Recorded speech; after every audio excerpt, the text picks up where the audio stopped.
ಹೌದು ವೀಕ್ಷಕರೇ, ಏನು ಸಿದ್ದರಾಮಯ್ಯನವರ ರಾಜೀನಾಮೆ ಕೊಡು ಅಂತ ಹೇಳ್ತಾ ಹೈಕಮಾಂಡ್ ಅದರ ಪ್ರಕಾರನೇ ಅವರು ರಾಜೀನಾಮೆಗೆ ಮುಂದಾಗಿದ್ದಾರೆ ಅಂತಲೇ ಹೇಳ್ಬೋದು.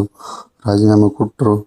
ಈಗ ಡಿ ಕೆ ಶಿವಕುಮಾರ್ ಅವರು ಮುಖ್ಯಮಂತ್ರಿ ಆಗೋದಕ್ಕೆ ವಾಪಿಸ್ತಾ ಇದ್ದಾರೆ ಅಂತಲೇ ಹೇಳ್ಬೋದು. ಇವತ್ತು CRP ಮೀಟಿಂಗ್ ಇದೆ ಸಾಯಂಕಾಲ. CRP ಮೀಟಿಂಗ್ ಮುಗಿದ್ಮೇಲೆ 100% ಸೋಮವಾರನಾಗಲಿ ಬುಧವಾರನಾಗಲಿ ಡಿ ಕೆ ಶಿವಕುಮಾರ್ ಅವರು ಮುಖ್ಯಮಂತ್ರಿ ಆಗ್ತಾರೆ. ನೂತನ ಮುಖ್ಯಮಂತ್ರಿ ಆಗಿ ಡಿ ಕೆ ಶಿವಕುಮಾರ್ ಅವರ ಪದಗ್ರಹಣ ನಡೆಯುತ್ತೆ. ಈ ಒಂದು ಸಂದರ್ಭದಲ್ಲಿ ಸಿದ್ದರಾಮಯ್ಯನವರ ಒಂದಿಷ್ಟು ಸರಳ ವ್ಯಕ್ತಿತ್ವ ಆಗಿರ್ಬೋದು, ನೇರ ನುಡಿ, ಸಿದ್ದರಾಮಯ್ಯನವರು ಮಾಡಿದಂಥ ಇಲ್ಲಿಗೆ ಯೋಜನೆಗಳು ಮತ್ತು ಆರ್ಥಿಕ ಅಭಿವೃದ್ಧಿಯ ಹರಿಕಾರ ಅಂತಲೇ ಹೇಳ್ಬೋದು. ಹಾಗಾಗಿ ಸಿದ್ದರಾಮಯ್ಯನವರ ರಾಜೀನಾಮೆ ಭಾಳ ಅಭಿಮಾನಿಗಳು ಭಾಳ ನಿರಾಸೆಯನ್ನು ಹುಟ್ಟಿಸುತ್ತೆ. ಯಾಕಂತಂದರೆ ರಾಜೀನಾಮೆ ಕೊಡಬೇಡಿ ಅಂತೇಳಿ ವಿಧಾನಸೌಧ ಸಿಬ್ಬಂದಿಗಳು ಕೂಡ ಭಾಳ ಬೇಡ್ಕೊಂಡಿದ್ರು ಅಂತಲೇ ಹೇಳ್ಬೋದು.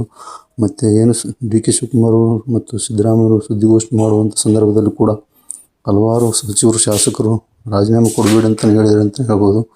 ಇಂಥ ಒಂದು ಸಂದರ್ಭದಲ್ಲಿ ಸಿದ್ದರಾಮಯ್ಯವರು ಒಂದಿಷ್ಟು ವ್ಯಕ್ತಿತ್ವ ನೋಡಿ ಹಲವಾರು ಸಿಬ್ಬಂದಿಗಳು ಕೂಡ ಕಣ್ಣೀರು ಹಾಕಿದ್ದಾರೆ ಅಂತಲೇ ಹೇಳ್ಬೋದು. ಹಾಗಾಗಿ ಸಿಬ್ಬಂದಿಗಳು ಕಣ್ಣೀರು ಹಾಕಿದ ಸಂದರ್ಭದಲ್ಲಿ ಸಿದ್ದರಾಮಯ್ಯವರು ಅವರಿಗೆ ಒಂದಿಷ್ಟು ಸಲಹೆಗಳನ್ನು ಕೊಟ್ಟಿದ್ದಾರೆ ಅಂತಲೇ ಹೇಳ್ಬೋದು. ಮತ್ತು ಯಾರ್ಯಾರು ಸಿದ್ದರಾಮಯ್ಯ ಅಭಿಮಾನಿಗಳಿದ್ದಾರೆ ನಮ್ಮ ಒಂದು ಚಾನಲ್ ಸಬ್ಸ್ಕ್ರೈಬ್ ಮಾಡಿಕೊಂಡು ಲೈಕ್ ಮಾಡಿ ವೀಕ್ಷಕರೇ. ಆದಷ್ಟು ಈ ವಿಡಿಯೋವನ್ನು ಶೇರ್ ಮಾಡಿ ವೀಕ್ಷಕರೇ. ನಮಸ್ಕಾರ ವೀಕ್ಷಕರೇ.